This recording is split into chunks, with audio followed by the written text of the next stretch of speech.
hinihiwa ko na, medyo mainit pa.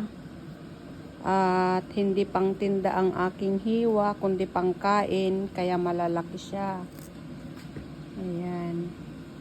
I-triangle. Ay, nasira. Triangle natin.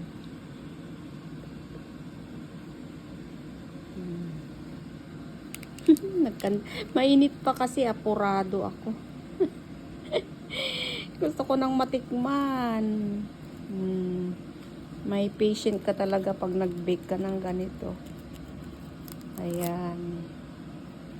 So, sungkitin natin ang kalahati. Pangit dito sa dulo niya. Sarap.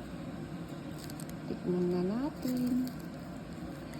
Oh, there we go. Look. Ang sarap. Mainit pa talaga. Manipis lang yung ano niya, oh. Wow, ang sarap. Ang tamis. Ayan, luto na.